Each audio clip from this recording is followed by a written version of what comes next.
This story is called PI Exposes Cheating Wife.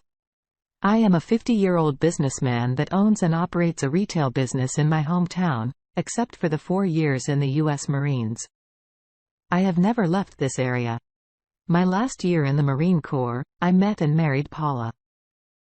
After my discharge, Paula moved with me back to my hometown. I then started working for the man that taught me this business and about 15 years later sold it to me. The first few years, Paula was also working at a local bank as a bank teller. Even though I had 2 large loans, both of us did okay. We were paying for our home and I alone was paying off the loan. I used to buy the business. During the years, Paula and I were married. She gave us 2 beautiful children. I really came to love Paula. She was a fantastic cook.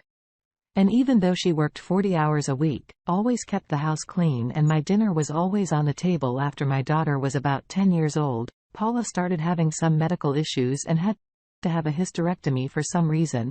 This caused Paula to go into a deep depression. As I look back at that time, I can see Paula was never the same. After that, Paula also started to get angry a lot. She would jump on my son and daughter for nothing.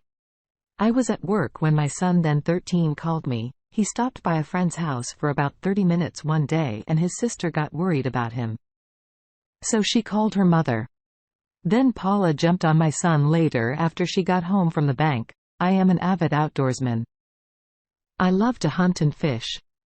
I also love to flip tin looking for small things like lizards and snakes. One day, I got a bit careless and a large copperhead was about a foot from where my hand was and he bit me on my finger. I was close to my car and the man that was with me drove me to the hospital. It was determined that I received either a dry bite or a very small dose of venom was injected.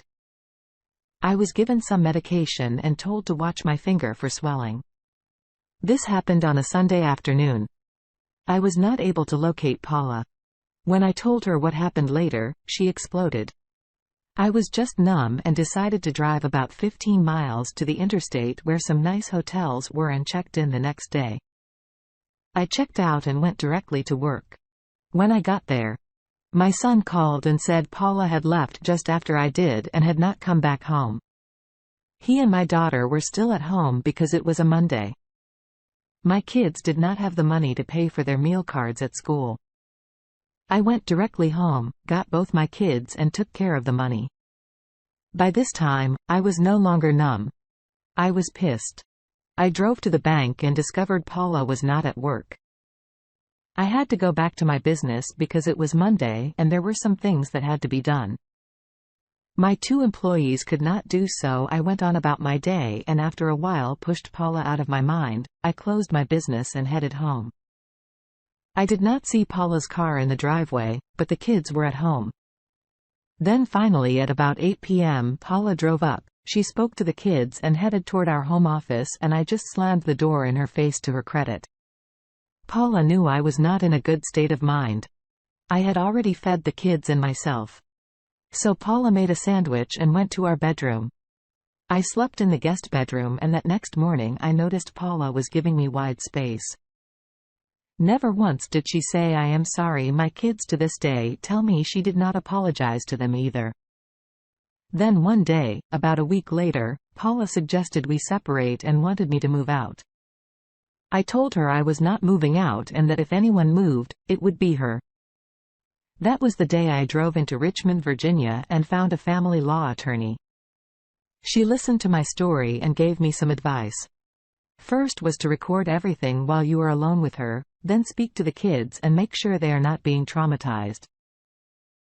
She also told me that she had a high suspicion Paula was cheating on me. Then she said she had a private investigator who was a retired federal agent and was very good at his job. She told me what her firm's billing rates were and I was okay with it. Then she told me the private investigator will call me at my workplace and he is going to need some information about my wife. I met with him and had the information the attorney said he would need. By this time, Paula did start staying with a friend from work, but made it clear that was her house and that she was going to hire an attorney to get me out of it. So for the next 3 weeks, I woke up every morning wondering if that night would be my last night in the house. I got up, fed my kids and got them off to school. Then one day, my attorney called me and said the private investigator had found what we needed and she wanted me to come by her office. So we made an appointment for 2 days later. As luck would have it, I would serve divorce papers. So I took the papers to the attorney and she laughed a bit and said, "My wife has a huge surprise coming." I see the photos. The private investigator took up Paula with her AP to this day. I have no idea what he did for a living or where he worked. I just knew his name was Kurt. There were photos of him and Paula walking into hotels. Somehow this private investigator even got a copy of the hotel registration where they registered as a married couple to this day. I have no idea how they pulled that one off because most hotels I know demand ID from all guests. So Paula's attorney asked for and got an emergency hearing to have me forcefully removed from the house. This was before Paula or the attorney knew what my attorney had. That private investigator had gone to the kids' school and spoke to their teachers as well as the kids themselves. My attorney also had all the photos too. My attorney asked Paula's attorney for a short private chat about 15 minutes before our case was called. When they walked out of that room, Paula's attorney did not look happy and she told Paula they needed to talk as soon as possible because she did not want to go into court today after they spoke. All the smirk was going from Paula's face. She went from boss to beggar in a matter of a minute, asked me for a chance to get back together. The attorney said she wanted to stop the case from going forward, but my attorney said no, she would object to any motions before the court to do it. She assured the other attorney that a divorce was happening. So the hearing came and Paula's attorney said a resolution had been worked out and the judge said, "Okay, talk to me about this resolution." I was sitting about 2 feet from my attorney and could hear her very lightly humming the funeral march as her hand covered her mouth. Paula's attorney said that new information has come in that renders the request moot. Here is what my attorney said happened. This judge was known as a judge that will hang a man by his privates and divorces. His judge would have loved to force me out of my home.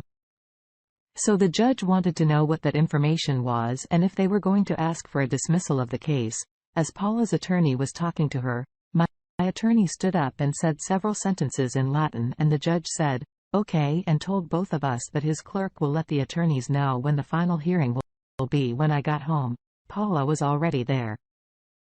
She was on her knees begging me to forgive her and let's go to marriage counseling for the sake of the kids. I refused. Also told her to get the hell out of my house, that I would burn it to the ground before her cheating ass would ever stay there again. We later learned the date of the hearing.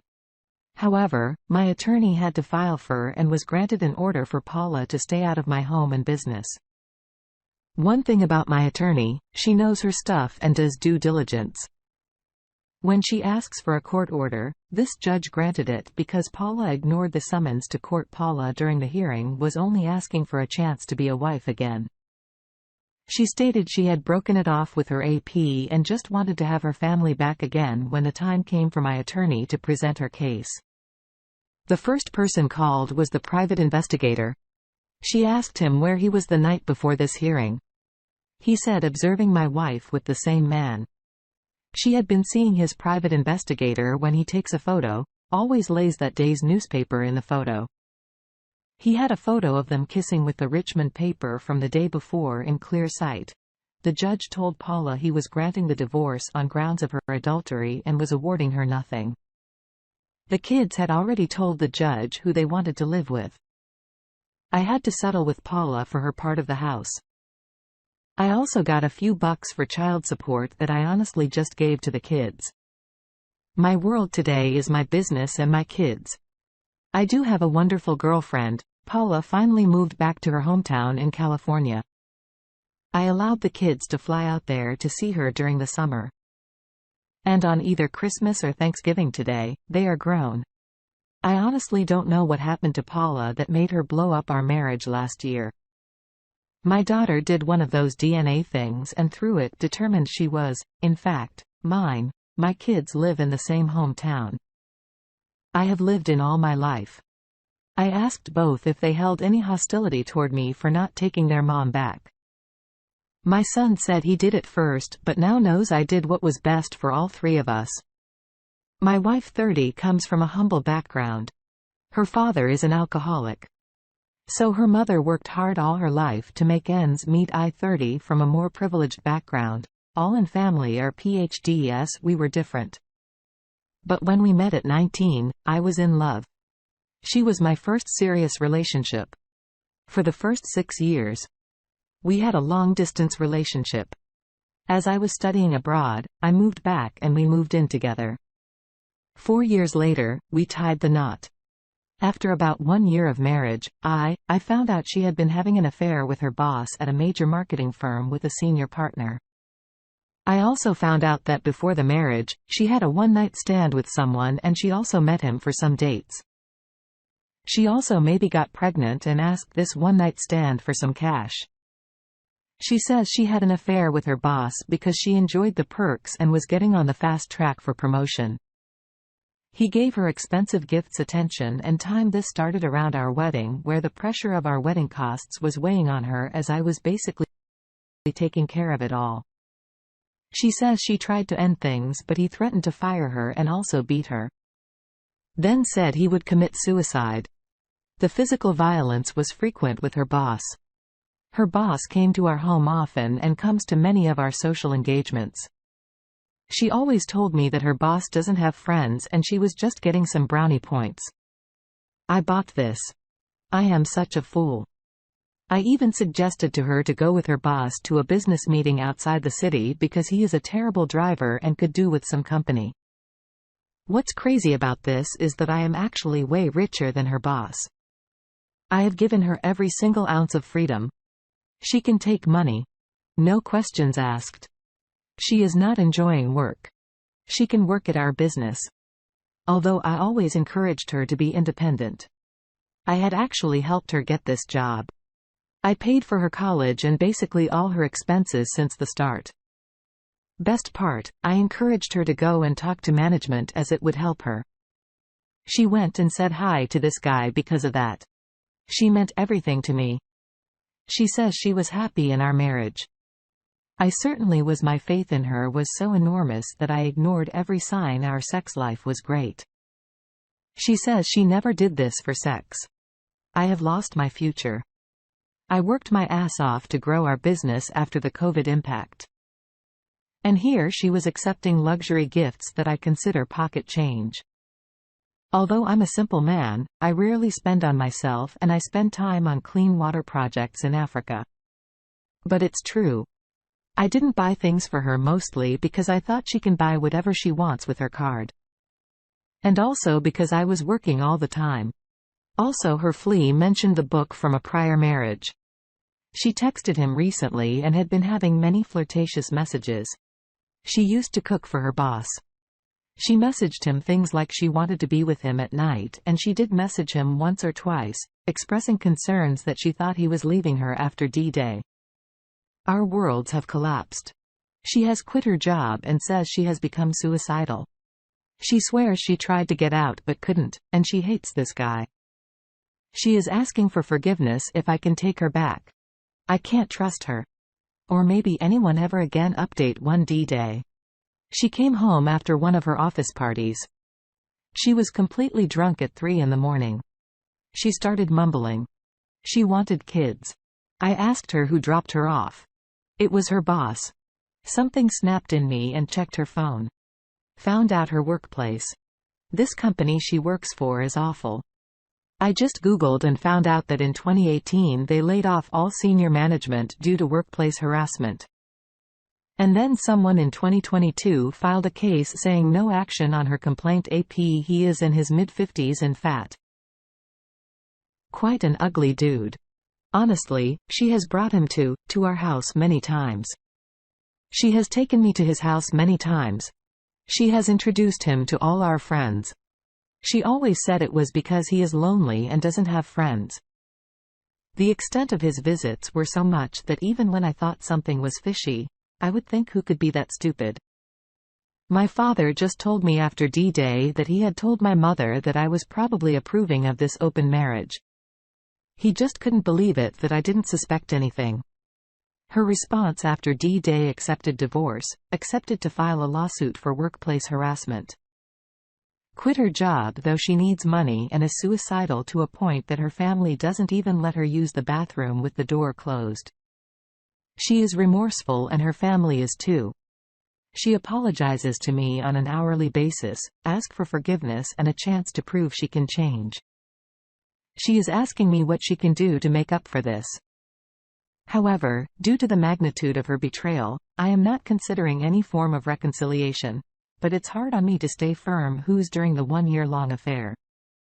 I have to admit she has asked for psychiatric help and has told me she has severe depression. I never understood the gravity of this and procrastinated on it. She has Googled on topics of how to end things. She has asked me multiple times to help her find a job again. I never understood the severity. So she definitely was going through something. But at the same time, she has sent text to him like she is missing him. It's not that she had an escape in her AP. She was having a full-blown toxic relationship parallel to ours, parallel lives. If you read her messages to him and then to me, you will see night and day with him. It's like a stupid teenager fighting and passionate and crazy with me. It's like calm, happy and a loving wife. I am telling you we had a happy marriage. This is what makes this so devastating. At one point, she is messaging him frantically to come pick her up and she is messaging me at the same time reminding me of some chores and that we have still not formally applied for a marriage license in my opinion. And I am not a therapist. He just needs to cut his losses. If this man doesn't have any children with this woman, he needs to get out and fast. What additional signs do you need that? This woman is a complete disaster. She had a one-night stand and continued to go out with her one-night stand and possibly gotten pregnant and now she is messing around with her boss, man. Come on, women like this are a complete waste of time and your resources.